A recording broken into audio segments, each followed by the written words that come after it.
Good afternoon, welcome to smart investors. వడ్డీ రేట్ల పెంపుపై బలపడుతూ వచ్చిన అంచనాలకు ఒక్కసారిగా బ్రేక్ పడడంతో అమెరికా మార్కెట్లు భారీగా లాభపడ్డాయి. డౌ జోన్స్ 240 పాయింట్లు ఎగిసి 18,325 వద్ద నిలవగా S&P 31 పాయింట్లు, నాస్డాక్ 86 పాయింట్లు పెరిగాయి. ఇవాల్టి ట్రేడింగ్ లో ఆసియా మార్కెట్లు లాభాలను గడించడం విశేషం. థాయిలాండ్ ఇండెక్స్ 2% జంప్ చేస్తే హాంకాంగ్, కొరియా, జపాన్ 0.9 నుంచి 0.4% మధ్య పెరిగాయి. అయితే సింగపూర్, ఇండోనేషియా, చైనా 1.2 నుంచి 0.4% మధ్య నష్టపోయాయి. ఇక యూరోపియన్ మార్కెట్లు ఫ్లాట్ గా ప్రారంభమై నిలకడగా కొనసాగుతున్నాయి.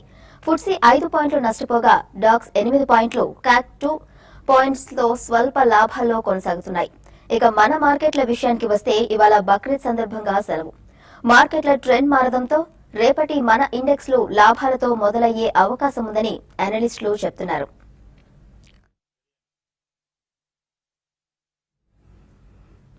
దేశీయ మార్కెట్లు ఫుల్ జోష్ లో ఉన్నాయి. గ్లోబల్ ఎఫెక్ట్ తో ఇప్పుడు కొంత కరెక్షన్ కు గురవుతున్న ఓవరాల్ గా మార్కెట్ లో పాజిటివ్ ట్రెండ్ కనిపిస్తుంది. దేశీయ ఇన్వెస్టర్ల నుంచి ఫారెన్ ఇన్వెస్టర్ల వరకు మార్కెట్ లో ఇన్వెస్ట్మెంట్స్ కు ఉత్సాహం చూపిస్తున్నారు. ఇదే అదునుగా భావించి నిధులు సమీకరించేందుకు ప్రయత్నిస్తున్నాయి. దీంతో మార్కెట్ లోకి ఐపీఓలు క్యూ కట్టేస్తున్నాయి.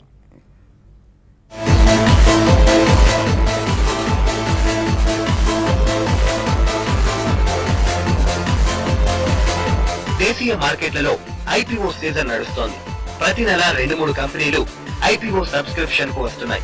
2016లో ఇప్పటి వరకు 17 కంపెనీలు ఐపీఓకు వచ్చాయంటే వీటి స్పీడ్ ఏంటో అర్థమవుతుంది. ఒక్క సెప్టెంబర్ నెలలోనే దాదాపు 7,000 కోట్ల సమీకరణకు ఐపీఓలు మార్కెట్ వస్తున్నాయి. ICICI Prudential Life Insurance company, LNT technology services, GNA axle సంస్థలు ఇనిషియల్ పబ్లిక్ ఆఫర్స్ మార్కెట్లను తాకుతున్నాయి. LNT technology service IPO subscription ప్రారంభ తేదీ 12 సెప్టెంబర్ కాగా ముగింపు తేదీ సెప్టెంబర్ 15. జిఎన్ఏ యాక్సిల్స్ సెప్టెంబర్ 14 నుంచి 16 వరకు ఆఫర్ గడువు ప్రకటించింది. ICICI Prudential Life insurance September 19 నుంచి 21 వరకు ఓపెన్ కానుంది. వీటిలో ఐసిఐసిఐ ప్రుడెన్షియల్ అతిపెద్ద ఐపీఓ కాగా ఈ కంపెనీ 6,056 కోట్లను సమీకరించింది.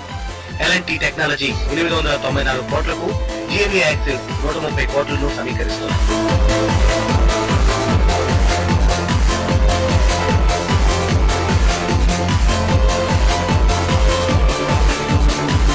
దేశంలో అతిపెద్ద ఆర్థిక సేవల దిగ్గజం ఐసిఐసిఐ బ్యాంకు చెందిన బీమా సేవల అనుబంధ సంస్థ ఐసిఐసిఐ ప్రుడెన్షియల్ ఈ నెల 19న ఐపీఓ ప్రారంభిస్తోంది. దీని ద్వారా సంస్థ 6,057 కోట్ల నిధులు సేకరించనుండగా గత 6 ఏళ్లలో ఇదే అతిపెద్ద ఐపీఓ కానుంది.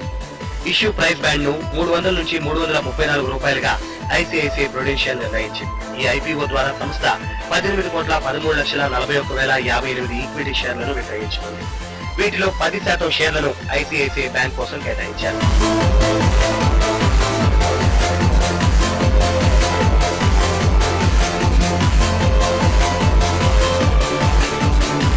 జూలై 18న స్టాక్ మార్కెట్ నియంత్రణ మండలి సెబీ వద్ద దరఖాస్తు చేసుకోగా ఈ నెల 2న అనుమతించింది. ఈ బీమా వెంచర్ లో ఐసిఐసిఐ బ్యాంక్ 48% వాటా కలిగి ఉండగా బ్రిటన్ కు చెందిన ప్రుడెన్షియల్ కార్పొరేషన్ హోల్డింగ్ కు 26% వాటా ఉంది. అలాగే సింగపూర్ కు చెందిన టీమ్ సేక్, ప్రేమ్జీ ఇన్వెస్ట్లకు కూడా స్వల్ప వాటాలు ఉన్నాయి.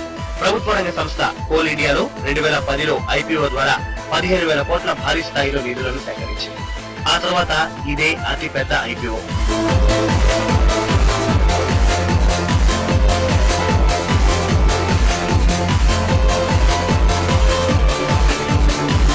ఇదిలా ఉండగా ఆసియాలోనే అత్యంత పురాతన స్టాక్ ఎక్స్చేంజ్ గా పేరు తెచ్చుకున్న Bombay stock exchange initial public offer ద్వారా 1200 కోట్ల నుంచి 1300 కోట్ల మేర నిధులను సమీకరించాలని నిర్ణయించింది.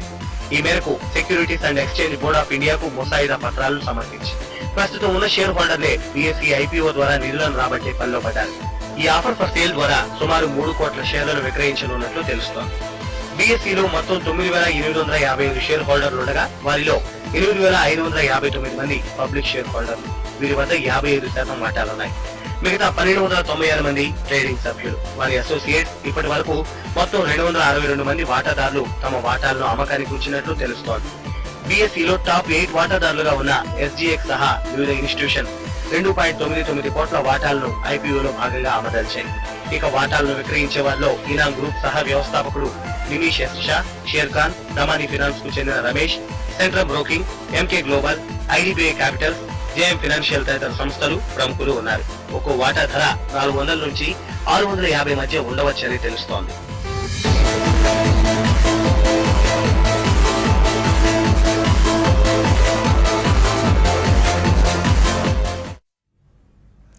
రీటైల్ ద్రవ్యోల్బణం 5 నెలల కనిష్ట స్థాయికి దిగివచ్చింది. ఆగస్టు నెలలో రీటైల్ ఇన్ఫ్లేషన్ 6.07% నుంచి 5.05% తగ్గింది. ఆహార ఉత్పత్తుల ధరలు దిగిరావడంతో రిటైల్ ద్రవ్యోల్బణం దాదాపు 100 బేసిస్ పాయింట్లు తగ్గింది. కీలక విభాగాలను చూస్తే ఫుడ్ అండ్ బెవరేజెస్ విభాగంలో ద్రవ్యోల్బణం రేటు 5.83%గా నమోదైంది. పాన్, పొగాకు, ఇతర మత్తు ప్రేరిత ఉత్పత్తుల ధరలు 6.86%, క్లాతింగ్ అండ్ ఫుట్వేర్ ధరలు 5.21%, హౌసింగ్ ధరలు 5.29% పెరిగాయి. ఇంధనం, లైట్ల ధరలు కూడా 2.49% ఎగబాకాయి.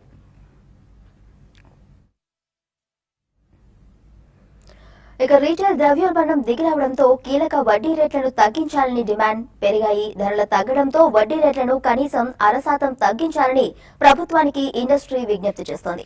తాజా గణాంకాలను పరిశీలనలోకి తీసుకుని ఆర్బీఐ అక్టోబర్ 4న రెపో రేట్ కోత విషయంలో తగిన నిర్ణయం తీసుకుంటుందని భావిస్తున్నట్టు ఆర్థిక వ్యవహారాల శాఖ భావిస్తోంది.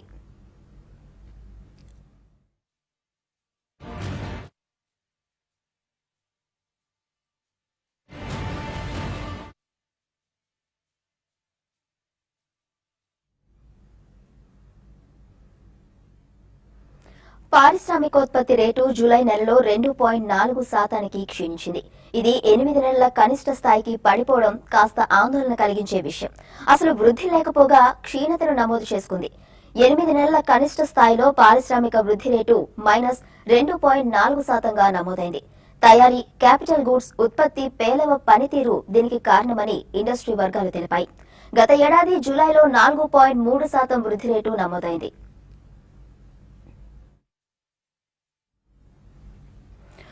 ఏప్రిల్, ఆగస్టు మధ్య పరోక్ష పన్నుల వసూలు పెరిగాయని central board of direct taxes వెల్లడించింది.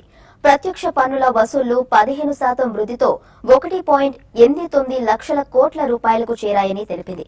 గత ఆర్థిక సంవత్సరంలో ఇదే కాలానికి ప్రత్యక్ష పన్నుల వసూళ్లు 1.03 లక్షల కోట్లుగా ఉన్నాయి.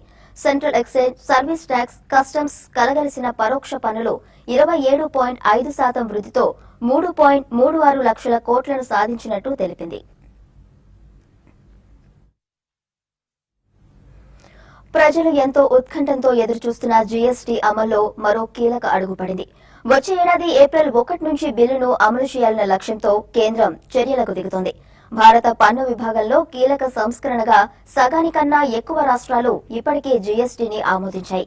తాజాగా కేంద్ర కేబినెట్ జీఎస్టీ కౌన్సిల్ కు కూడా ఆమోదం తెలిపింది. కేంద్ర ఆర్థిక మంత్రి అధ్యక్షత వహించే ఈ కౌన్సిల్లో రాష్ట్రాల ఫైనాన్స్ మినిస్టర్లు సభ్యులుగా ఉంటారు. జీఎస్టీ పన్ను ఎంత ఉండాలి అనే నిర్ణయంతో పాటు ఎన్నో విధానాలను ఈ కౌన్సిల్ నిర్ణయిస్తుంది. ఈ నెల 23, 24వ తేదీల్లో కౌన్సిల్ మొదటి సమావేశాలు జరగబోతున్నాయి. గత వారంలో రాష్ట్రపతి ప్రణబ్ ముఖర్జీ ఆమోదముద్ర వేయడంతో ఆర్థిక మంత్రిత్వ శాఖ జీఎస్టీ కౌన్సిల్ ఏర్పాటు చేసింది. భారతీయ రైల్వే అదనపు ఆదాయంపై దృష్టి పెట్టింది. రాజధాని, దురంతో రైలులో ఛార్జీలు పెంపును ప్రయోగాత్మకంగా అమలు చేస్తామని రైల్వే శాఖ ప్రకటించింది. అయితే ఇది కేవలం మధ్యతరగతి, ఎగువ మధ్యతరగతి వారిని టార్గెట్ చేసి రూపొందించిన విధానమనే ఆరోపణలు వస్తున్నాయి.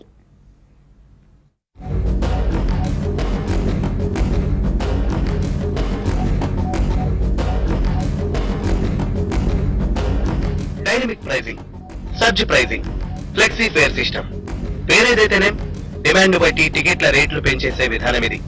500 కోట్ల రూపాయల అదనపు ఆదాయం లక్ష్యంగా రాజధాని, దురంతో, శతాబ్ది రైళ్లలో అమలుకు శ్రీకారం చుట్టింది రైల్వే శాఖ. దీన్ని ప్రయోగాత్మకంగానే అమలు చేస్తున్నామని, కొద్ది రోజుల తర్వాత సమీక్షిస్తామని railway board chairman AK Mittal తెలిపారు. గిరాకీ కొద్ది ధర పెరిగే విధానం ఇది.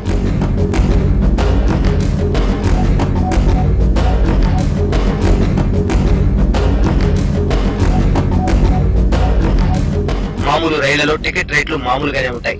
ప్రీమియర్ రైళ్లలో అమ్ముడయ్యే ప్రతి 10% టికెట్లకు టికెట్ మూల ధరపై 10% చొప్పున గరిష్టంగా 50% వరకు ధర పెరుగుతూ ఉంటుంది.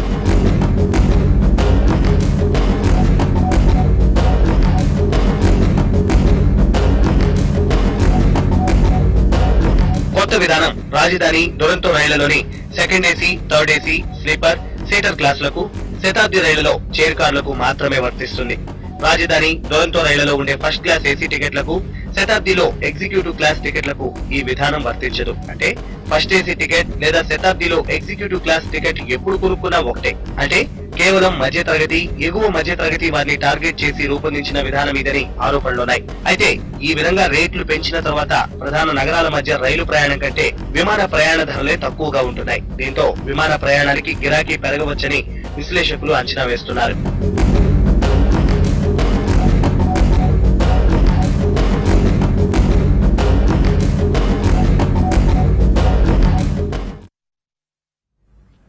మరిన్ని మార్కెట్ అప్డేట్స్ స్మాల్ బ్రేక్ తర్వాత.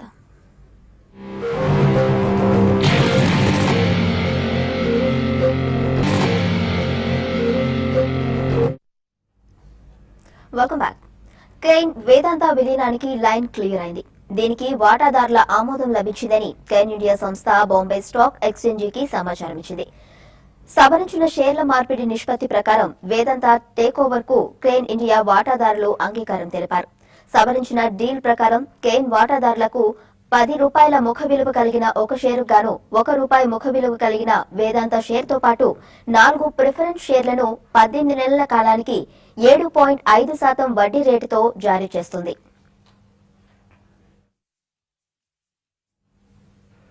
ఉక్కు దిగ్గజం టాటా స్టీల్ నష్టాల ఊబి నుంచి ఇంకా బయటపడలేదు.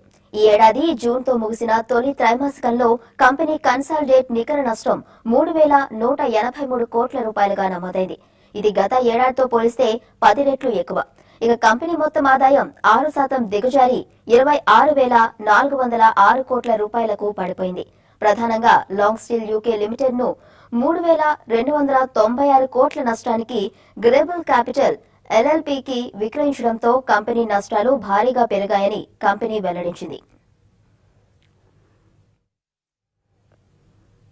ఆప్షనల్లీ కన్వర్టబుల్ ప్రిఫరెన్స్ షేర్ల ద్వారా ₹15,000 కోట్ల సమీకరించబోతున్నట్టు రిలయన్స్ జియో వెల్లడించింది.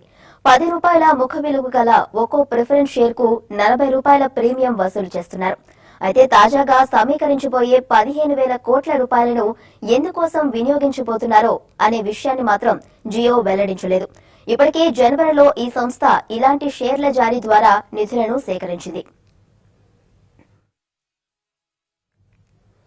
భవిష్యత్తులో టెక్నాలజీ స్వరూపాన్ని మార్చేసే క్లౌడ్ కమ్యూనికేషన్ పై ఇక నుంచి దృష్టి మరింత పెంచబోతున్నట్టు తాన్లా సొల్యూషన్స్ వెల్లడించింది. గతేడాది 430 కోట్లుగా ఉన్న టర్నోవర్ ను ఈ ఏడాది 520 కోట్లకు చేర్చడమే లక్ష్యమని సంస్థ సీఎండీ ఉదయ్ కుమార్ రెడ్డి తెలిపారు.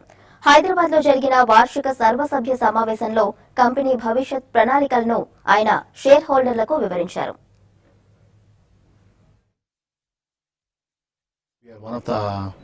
Probably the largest A2P messaging provider in the globe. We process more than 6 billion messages per month. So effectively we have around 10 billion messages market in India. Out of that we process more than 6 billion messages per month. So and we also do international messages coming to India, and we have more than 70% market share in the international messaging coming to India. Industry is going around 20% quarter on quarter. So I think we are very happy about the growth within ATP messaging. But now we are slowly moving away to cloud communication. Right? We are going to go live on 22nd September. Last year we did 430 crores with around 70 crores EBITDA. This year we are expecting around 520 crores top line. Yeah, and the PAT is going to be around 30 crores this year. Yeah, the reason is, as I told you, we have two revenue streams: mobile messaging and mobile payments. So our EBITDA in mobile payments is relatively better than mobile messaging. But this year we are expected to grow much faster in messaging, relatively slow on mobile payment. That's the reason, blended EBITDA is likely to come down this year. But having said that, we are concentrating mainly on PAT, which is good. బంగారం ధరలు మళ్లీ positive ట్రెండ్లోకి చేరుకున్నాయి. Dasara season దగ్గర పడే సమయానికి రేట్లు పెరగడంతో కొనుగోలుదారులు నిరుత్సాహానికి గురవుతున్నారు. అయితే ఈ బంగారం పరుగులు ఎంతవరకు ఉండొచ్చు? ఏ స్థాయిలో గోల్డ్ రేట్ నిలబడొచ్చు? ఇంతగా పసిడి పుంజుకోవడానికి కారణాలేంటో ఇప్పుడు చూద్దాం.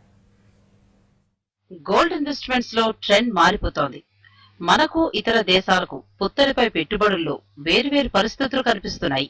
ఫారిన్ కంట్రీస్ లో పసిడిపై పెట్టుబడులన్నీ ఫండ్లు, ఫ్యూచర్స్ లో మాత్రమే కనిపిస్తుంటే మన దగ్గర మాత్రం భౌతిక రూపంలోనే అధికంగా ఉంటాయి.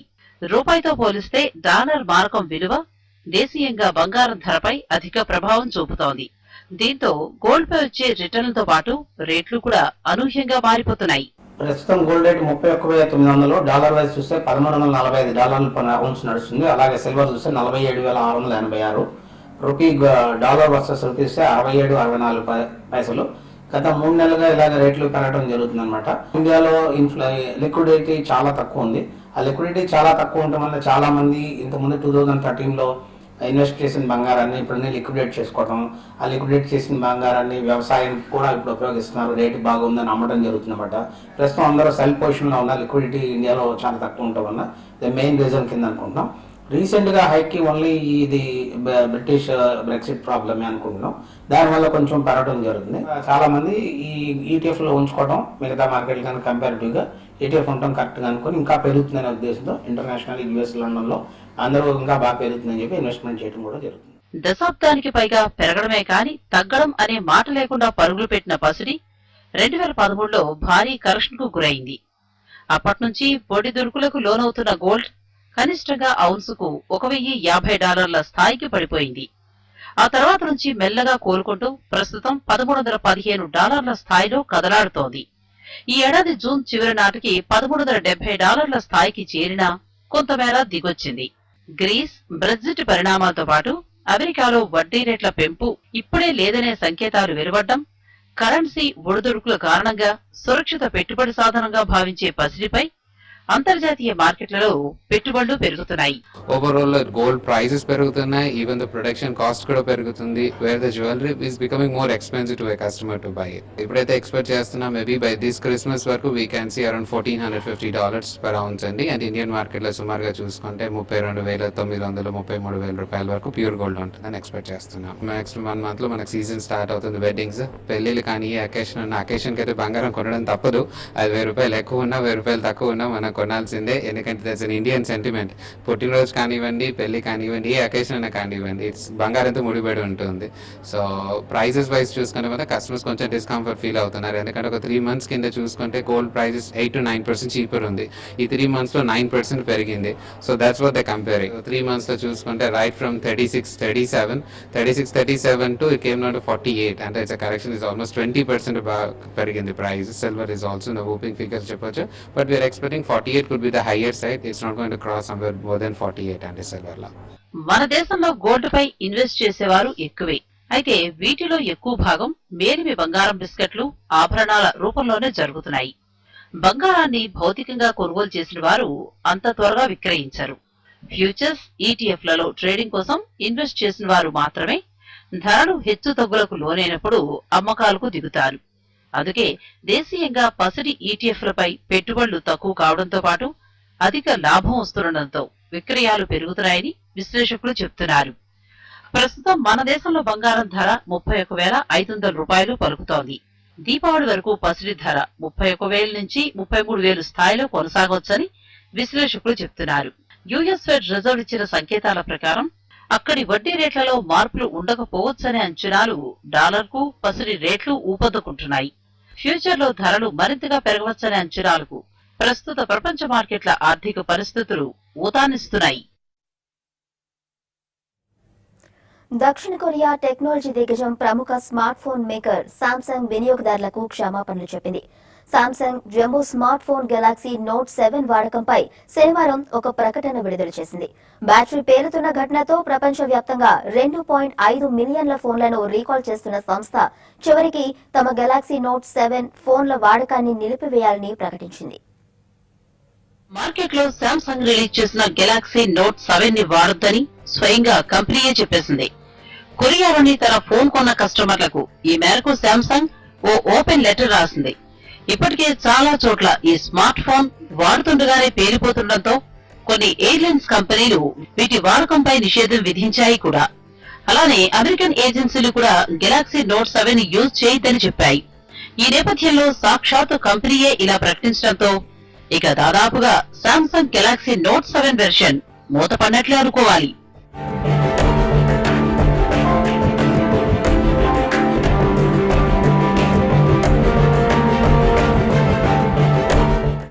శాంసంగ్ ఎలక్ట్రానిక్స్ తన వెబ్సైట్ లో ఇందుకు సంబంధించిన ఓ స్టేట్మెంట్ ను పబ్లిష్ చేసింది.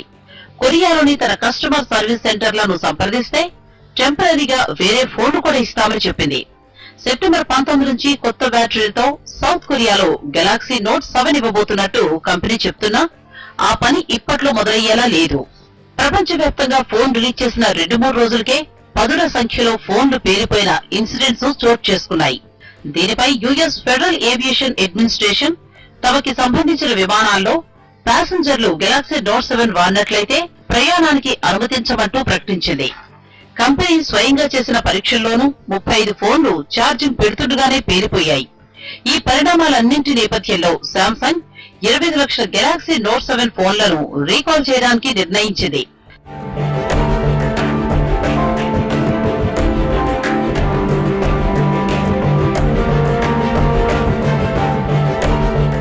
అయితే ఇక్కడ గమనించాల్సిన విషయం ఏంటంటే ఏ మోడల్ అయినా అన్ని రకాల టెస్టులు పూర్తయిన తర్వాత కస్టమర్ కి ప్రొడక్ట్ ఫిట్ గా ఉందని తేలిన తర్వాతే రిలీజ్ చేస్తుంటారు.